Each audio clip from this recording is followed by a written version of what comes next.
What a nice warm day. You can tell we had a lot of heads up about this as I'm in my winter warms.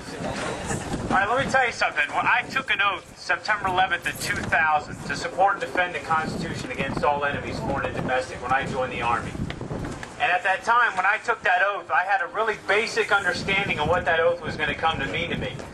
Like many of my other fellow officers, when we were really young, we'd go to the VFW halls and the American Legion halls.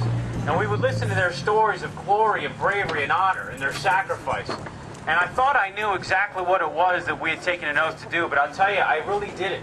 I was very young, and it wasn't until September 11th, after September 11th, 2000, I deployed overseas. I went to Afghanistan as a young Green Beret officer. I finally understood. You're very welcome.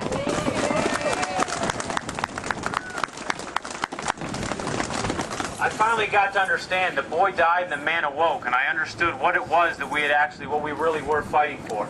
And I did 3 tours in Afghanistan. And I came home, and for the first time, I was actually able to look around at this great country that we have defended for so long.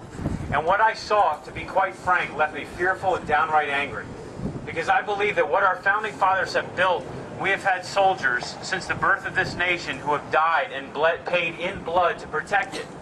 And at the end of the day, the greatest individual freedoms that we face are getting thrown away by individuals in Madison and Washington, D.C.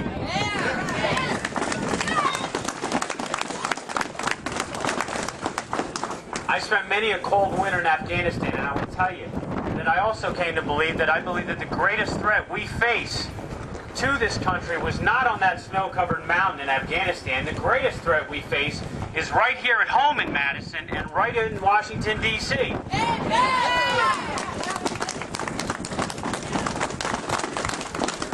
Now, I'm going to remind you, I took an oath to support and defend the Constitution. I've read it. And what drives me nuts about this bill, are there good things or bad things in this bill? Maybe so, but that's not the issue. The issue to me is at the very beginning, at the very end of the day, we can debate the upside and the downside of this bill, but we shouldn't even be talking about it because it's downright unconstitutional.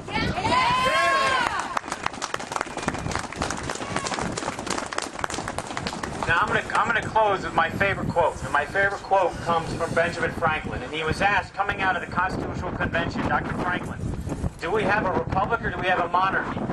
And Benjamin Franklin looked at her and he said, you have a republic if you can keep it. Well, I think we are very, very, very on the borderline of losing that republic. So in 2010 and 2012, we've got to maintain this passion and show the rest of the country that we intend to keep our republic. God bless America, and God bless you for being out here.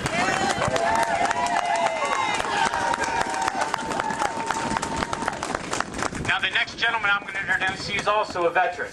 But I went to college and I had a great time. I did ROTC. Well, this guy went to West Point, so he didn't really have a whole lot of fun. But he's running for U.S. Senate. He's a great American, and please give him your ear, because I tell you what, he's got a great message. Dave Westlake.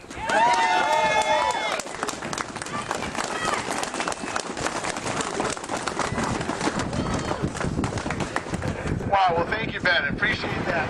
And thank all of you for coming out here today. This wouldn't be a tea party in Racine if it wasn't freezing cold, right? Iced tea, exactly. Well, last time I spoke in Racine, I was up on stage trying to keep myself warm over an open fire. It didn't work. My jaw still froze, but I got the words out, and nothing has changed.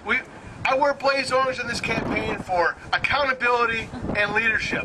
It's nice to see a few blaze orange hats out here today. But that's what's needed in Washington right now. That's what's needed in politics.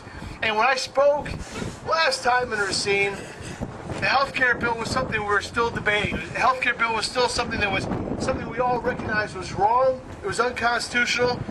But let's look at where things have happened, or where things have progressed since then. Now it's a real threat. It's a threat to our liberties. It's a threat to our freedom. It's a Trojan horse for worse things to come. And if we don't stop it now, I have a bad feeling that each one of us will be telling our kids and our grandkids and our great-grandkids how cool it was to be free in America at one time, because it won't be then. We have to stand up. We have to come out on days like today and stop it. The first time I spoke at Racine, we were still spending a lot of money in Washington. But since then, this administration has racked up more bills, spent more money that we don't have yet, and we won't have for generations than any other administration for the previous 233 years. The last time I spoke in Racine, things weren't as dire as they are today. Today, they are dire. Today, we need to stand together to make a difference. Now, I took an oath of office, as Ben mentioned and as Ben did, about 20 years ago to support and defend the Constitution. That oath was not temporary. It was not part-time. It wasn't something I was going to do just while I was in the Army. It's something that I took for life.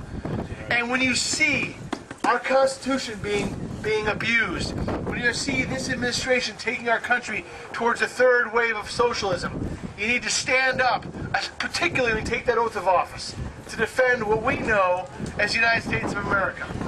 It's our time. It's our time to stand up and take back our country. If we don't, who will? It will always be the case in a free country where a few stand up for the rights of many. We are the few standing up for the rights of many. This is our time.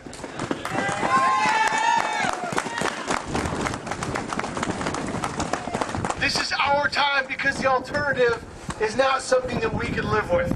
It's not something we want to pass on to others. I'm gonna cut my talk short because you're all cold. I know the next speaker is as well. I'm gonna hand the mic over to Brett Davis, who's also running for Lieutenant Governor this fall. Thank you very much. God bless you all.